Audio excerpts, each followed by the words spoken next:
Imagine waking up one morning to find your local gas station has increased prices by 50 cents overnight. You shake your head, frustrated but resigned, thinking it's just another California price spike. But what if I told you that this isn't just a temporary surge? What if I told you that California is systematically dismantling its ability to produce its own fuel, forcing itself into a dependency that will cost you hundreds, possibly thousands of dollars more every single year? What if I told you that the very policies designed to protect the environment might actually be increasing carbon emissions because of how they're being implemented? This isn't some dystopian future scenario. This is happening right now, this week, as Phillips 66 permanently shuts down its Los Angeles refinery, and most Californians have no idea what's coming. Over the next 15 minutes, I'm going to reveal the hidden mechanics of California's fuel supply chain, explain why this closure represents a tipping point that economists are calling a perfect storm, and show you exactly how this will affect your wallet, your commute, and possibly your ability to stay in California at all. By the end of this video, you'll understand why some analysts are predicting that California gas prices could hit $7 per gallon within the next 2 years, and why this problem has no easy solution. Stay with me, because what you're about to learn will fundamentally change how you view California's energy future. This week marks a pivotal moment in California's energy history. The Phillips 66 refinery in Wilmington is shutting down its operations in phases, and by December 31st, it will be completely and permanently offline. To understand the magnitude of this event, we need to grasp exactly what's being lost. This single facility produces 139,000 barrels of gasoline every single day. Over the course of a year, that translates to 1.3 billion gallons of fuel that Californians have been pumping into their vehicles without giving it a second thought. The human cost is immediate and devastating. 600 employees and 300 contractors are losing their jobs right before the new year. That's 900 families facing unemployment during the holidays, 900 families who will need to find new work in an economy where oil refining jobs are disappearing. These aren't minimum wage positions either. Refinery workers are skilled technicians, engineers, and operators who earn middle-class wages that support entire communities. When these jobs disappear, the economic ripple effects extend far beyond the refinery gates into local businesses, schools, and tax revenues. But the closure of this refinery represents something even more significant than job losses. This facility accounts for 8.3% of California's total refining capacity. Think about that for a moment.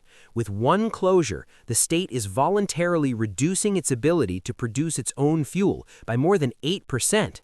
In any other industry, eliminating nearly 10% of your production capacity would be considered catastrophic. Yet in California, this is being treated as an inevitable step in the state's energy transition. What makes this particularly concerning is the timing. California's fuel demand hasn't decreased by 8%. People are still driving to work, taking their kids to school, and running errands. The vehicles on California roads still need gasoline, and that demand isn't disappearing overnight. So if California isn't producing this fuel anymore, where exactly is it going to come from? The answer to that question reveals a supply chain vulnerability that few Californians understand and even fewer are prepared for. California is now facing a mathematical problem that has no easy solution. Before this closure, the state was already importing approximately 1.1 billion gallons of gasoline per year, which represented about 8% of its total supply. With the Phillips 66 closure, California must now replace that additional 1.3 billion gallons that was being produced locally. This means import dependency jumps to 17% almost immediately. But here's where the situation gets truly alarming. Industry analysts are projecting that by 2026, as much as 30% of California's gasoline demand will need to come from imports. Let me put that into perspective. California is transitioning from being a state that produces most of its own fuel to one that will depend on foreign sources for nearly 1/3 of its supply within just 2 years. This represents a fundamental shift in energy security that most policymakers seem unwilling to acknowledge publicly. When you depend on imports for a third of your fuel supply, you're no longer in control of your own energy destiny. You become vulnerable to international shipping disruptions, foreign policy decisions, and global market fluctuations that have nothing to do with California's policies or priorities. Now, you might be thinking that importing fuel isn't necessarily a problem. After all, many states import various goods and commodities. The United States imports oil and refined products all the time. But California's situation is uniquely precarious because of its geography and regulatory environment. California operates as what energy analysts call a fuel island. This isn't a metaphor, it's a technical description of the state's complete isolation from the rest of the country's fuel infrastructure. California has 0 pipelines connecting it to other major refining regions like Texas or the Gulf Coast. Unlike states in the Midwest or East Coast that can receive fuel through an interconnected pipeline network, California is completely cut off. Every single drop of imported gasoline must arrive via ocean tanker. There are no pipelines to provide backup. There are no rail connections that can handle the volume needed. There is no overland supply chain whatsoever. If the tankers stop arriving, California's gas stations start running dry within days. This isolation is compounded by a federal law that most Americans have never heard of, but that has enormous implications for California's fuel supply. The Jones Act, passed over a century ago, requires that any cargo shipped between United States ports must be transported on vessels that are American-built, American-owned, American-flagged, and American-crewed. The intention was to protect the domestic shipping industry and maintain a fleet of vessels that could be used for national defense in wartime. But the unintended consequence is that shipping fuel between American ports is prohibitively expensive because there are only 55 petroleum tankers that meet these requirements. Because of this restriction, more than 95% of California's inbound fuel supplies arrive on foreign-flagged vessels. These include tankers owned and operated by companies based in Russia, China, and other nations whose interests may not always align with American policy objectives. California is literally depending on foreign vessels, some from adversarial nations, to deliver the fuel that keeps its economy running. The irony is difficult to ignore. California has positioned itself as a leader in environmental policy and energy independence, yet its actual fuel supply chain is increasingly dependent on the longest, most carbon-intensive, and most geopolitically vulnerable route possible. California's import dependency problem is made exponentially worse with its unique fuel requirements. The state mandates a special formulation called CARB gasoline, which stands for California Reformulated Blend Stock for Oxygenate Blending. This isn't just regular gasoline with a California label slapped on it. CARB fuel has specific chemical properties designed to reduce emissions when burned in vehicles. The formulation changes seasonally to account for temperature variations and air quality concerns. It's more expensive to produce, and only a handful of refineries worldwide have the capability and certification to manufacture it. This means California can't just import gasoline from anywhere. The state must source its fuel from specific refineries that have been approved to produce CARB-compliant gasoline. Currently, the majority of California's imports are coming from Asia, particularly South Korea, which accounts for approximately 70% of imported supplies. India is another major source, sending about 39,000 barrels per day to California. In emergency situations or during local supply disruptions, some shipments have even come from the Bahamas, though this route is extraordinarily expensive and typically only becomes economically viable when California experiences refinery outages that create price spikes large enough to justify the shipping costs. The logistics of this supply chain are mind-boggling when you actually think through the timeline. A tanker leaving Singapore bound for California takes 30 to 40 days to complete its voyage. This means that the gasoline you pump into your car in February was actually loaded onto a ship somewhere in Asia in late December. Your fuel supply was floating across the Pacific Ocean for over a month before it reached California shores. This isn't just a curiosity, it's a vulnerability that creates enormous exposure to disruptions that Californians have no control over whatsoever. Consider what can go wrong during a month-long ocean voyage. Typhoons in the Pacific can delay vessels or force them to take longer routes. Port congestion in Los Angeles or Long Beach can leave tankers anchored offshore for days or weeks waiting to unload. Mechanical problems with vessels can require emergency repairs in foreign ports. Labor disputes at California ports can shut down unloading operations. Geopolitical tensions can disrupt shipping lanes. Any one of these events can create supply shortages and price spikes because California has no backup plan. There's no pipeline to switch on. There's no domestic refinery that can ramp up production to fill the gap. The environmental implications of this supply chain are particularly ironic given California's stated commitment to reducing carbon emissions.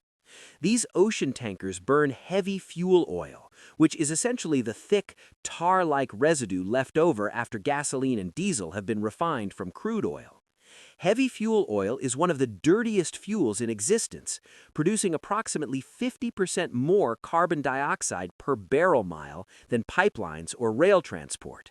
So California is reducing its local refining capacity in the name of environmental protection, but the actual result is a massive increase in transportation emissions because fuel must now travel thousands of miles across the ocean on vessels burning the dirtiest fuel available. Let's do some rough math to understand the carbon impact.